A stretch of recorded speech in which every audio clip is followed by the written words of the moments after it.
welcome to the video. John Bodine here with Redemptive Psych. And in this video, we're continuing the 16 type series, going over each profile in some depth to give you an idea of the type that may resonate with you the most. Today, we're talking about the ISFP. ISFPs are one of the notorious types that test as something else on the popular personality tests. They often test as an intuitive, they often test as an INFJ or an INFP. Every once in a while, they test as like an ENTJ or an ESTJ. They don't necessarily have a great time with the test. So why is that? One of the reasons is that even though they are a concrete type, committed to reality and aware of what's going on around them, they are still very interested in the creative expression that they may have. But they do that in a more concrete way. And that's one of the ways that they get confused by other types on the test. So, and just as a reminder, the letters again, those are fine, those are letters, but here within the archetypes and the actual functions, that's where the ins and outs of a personality actually exists, in my opinion. The ISFP is one of the 4 artisan types, meaning they are performance-based. They like to do things, they like to perform, they like to pursue a particular skill or a set of skills that kind of contribute to their craft and their craftsmanship. They're very much craftsmen and they like to make stuff and perform. They also care a lot about their freedom. They want the freedom to pursue a specific craft and to become masters in their craft. There's a lot of artists who are artisans, a lot of physical therapists, athletes, performers, and even business people who use that approach as a mastery of their self-expression to run a business, for example. I've picked 3 words to describe the ISFP as I see them. The first one is artisan. Now, why did I choose the same word for the temperament as describing them? I have not done that before. Because out of all the 4 artisan types, these are the SP types, the ISFP embodies the definition of an artisan the most. They are very artistic in their pursuit of their craft, whether it be cooking, raising a family, physical therapy, athletics, whatever. They treat it like a life craft. They are an artisan in and out.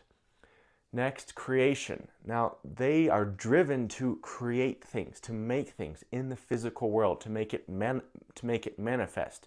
That is often a skill or a piece of artwork or a piece of music or a performance, but it can even be like a family and creating a child and raising a family, building a house. They love to bring things to life in the physical world and have those things as an impact to the people around them. They love to make an impact with what they make.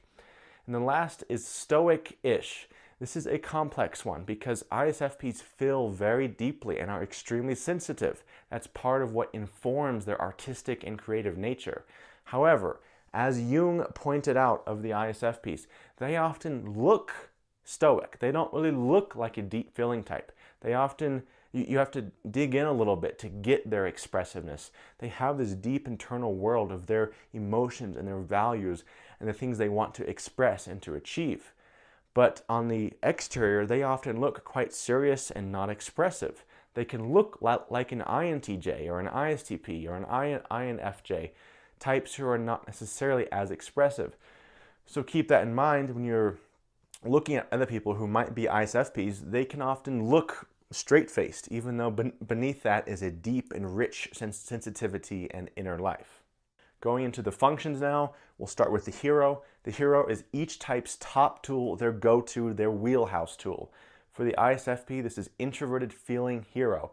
This is the source of their internal values and principles. They are extremely moral people. They take what they believe is good and bad very seriously and do their best to live according to that. They also have a deep sensitivity within their own emotional life. This is a source of their expressiveness, where it's not just about values and good and bad, it's also about what I want to express, what is within me, the creative possibilities within my own emotions, within my own capacity to express things that I want to give to other people or infuse the creations that I have with that animate nature. They can also be a little selfish with FI Hero because it's so aware of my own values, my own emotions, my own expressiveness. They can be a little consumed with that, where it becomes mostly about them. So they have to be careful to balance out investing in what they want to while also investing into others. Next is their parent function. The parent is the source of our responsibility. It is the source of our restraint and the source of our social service in terms of what we can best provide to other people in the general term. For the ISFP, their parent is extroverted sensing parent. They are very precise with the external environment. Extroverted sensing is aware of the experiences of the people around you. It is aware of the environment. It is aware of how the pieces fit together. ISFPs who are physical therapists have a natural sense of where the misalignment might be. And they put a little pressure on here, and they just have this precise way about how they do everything. Whether it's healing someone with the body, being a mechanic, being an artist, there is a tremendous skill potential here with manipulating the environment around them. They also love to give experiences to other people, making sure that they're comfortable, making sure that they're enjoying their physical experience. They're aware of other people's physical experience too. And lastly, with SE, through their performance and what they make, these two functions here source their expressiveness and how to make it. Through this, they want to make that impact on you, to get your eyes and to admire what they've made. They love when people give them attentiveness and thoughtfulness towards something that they make or performance that they give. Next is their child. Introverted intuition child. That's the child for the ISFP. Inner child is all about what it wants. I want this, I want that, I want this. I could want that. I could see myself wanting that. I definitely want this. I want that person. I want that thing. Inner child is extremely wanty. You may not always see that with the ISFP, especially with their more stoic demeanor, but they are very wanty. They're very driven by their personal vision. And again, this is essential for the expressiveness and the skills that they want to pursue. They have this undying spirit, this renewing spirit of their desire that can just keep going and going and going. And it is one part of what can give them tremendous work ethic, but it can also, especially when younger, make them a little flimsy and non-committal. But usually when they get older, or if they really commit to a path, they can have an extreme devotion to that path. Next is the inferior. Extroverted thinking inferior. That's the inferior for the ISFP. The inferior function is about our anxiety, our vulnerability, and a bit what we fear. ISFPs are anxious about what other people think of them, partly because they commit so much to their own values and are not always open-minded to having those be challenged, that they naturally fear that challenge from other people. It's like, I don't really care, I don't want to care so much what you think because I'm so committed to what I care about. So they have a vulnerability here with what other people think of them. This is one of the reasons they pursue achievements or creations or being a great performer, so that it raises the respect that other people will give them. It's a motivation to achieve and to have an impact in the world. Now, when they get a little less anxious here, they can harness extroverted thinking inferior to learn from other people. They can become actually tremendous students, particularly when in the context of the things that they want. They will go out of their way to ask people their opinions, ask experts in a certain field to give them advice. When they embrace this student role, they can actually become quite studious and scholarly, at least within the context of what they're studying. Next is the Nemesis. The Nemesis exists to pull against the hero, to balance out the hero, to balance out our top tool. For the ISFP, their Nemesis is extroverted feeling. While they're very aware of their own values and what they feel, they're more critical, they're more dismissive of what other people feel, what other people value. They see themselves as someone who's very committed to finding what's really good and investing all in that. And they view other people as not caring about what's actually important, or not investing, or frankly, not being as good of people as the ISFP is. At least that's how the ISFP may look at it. So it can lead to a certain kind of superiority where they believe that other people are worse than them because they're not taking into consideration what I value and what I really care about. But when they, again, expand their horizons a little bit and have the humility to realize that maybe all the things that I care about and what I value is not the whole picture.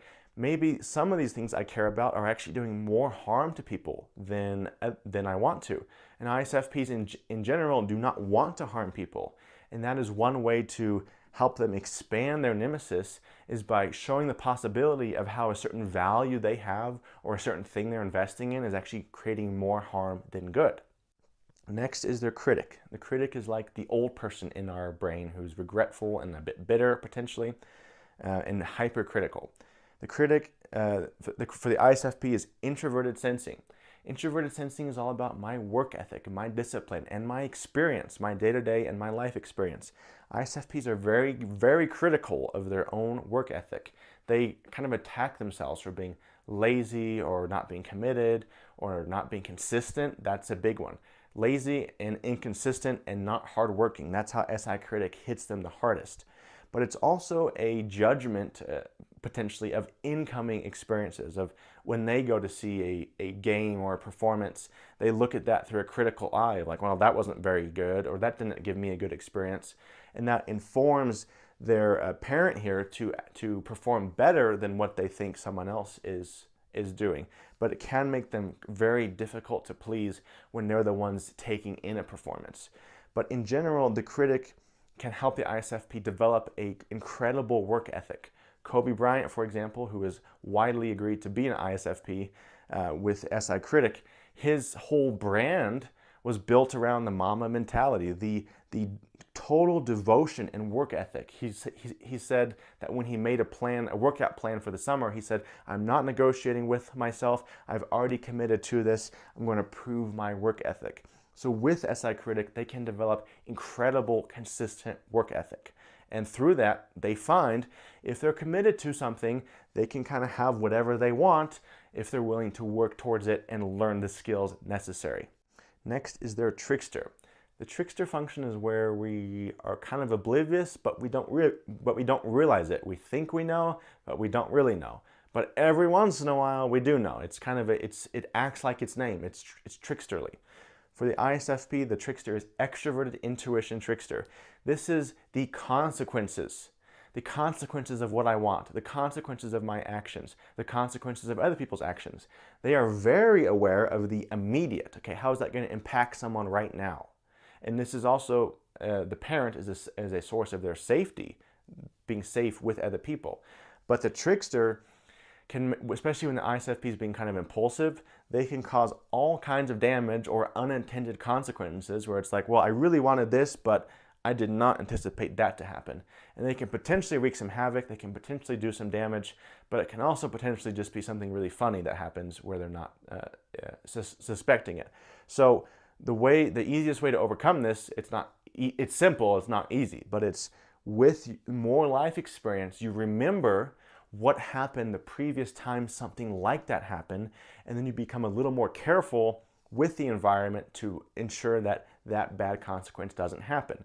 But in general, they are still not really that aware of consequences, and it can be a blind spot for them for unintended damage to happen. And then lastly, their demon. The demon, the underminer, it's the place where we're not really aware. It can create damage in our lives, but it can also be a source of renewal eventually as we start to become a little more aware of it. The demon for the ISFP is introverted thinking demon. This is logic. This is the truth. This is the way things are. They often have a hard time with accepting reality or accepting different opinions from their own. They're a little afraid that those opinions might actually be true. And their default for that is often to shut the blinders and just focus on what I care about, my values, my experience, etc., what I want to invest in, and shut out other opinions.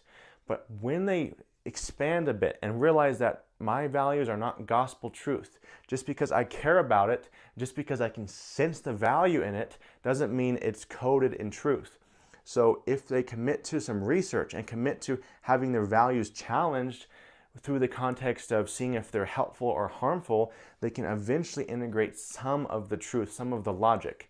And I've met some ISFPs who will just say things like, I can't believe you said that. They'll have these phrases that they say that are like a knife cutting through reality. And that cuts them every day potentially, because they are either running from that or they are embracing it in small doses, hopefully small doses, to live in more accordance with the truth. But in general, the ISFP is probably the most creative of the concrete types. They are so creative with the environment. They are creative with the ways they want to use things and make things. And that creativeness is directed towards specific physical creations, whether it be a performance, a house, something that has an impact in the physical world. So that's the ISFP. In short, I hope you guys enjoyed, and I'll see you next time. Bye.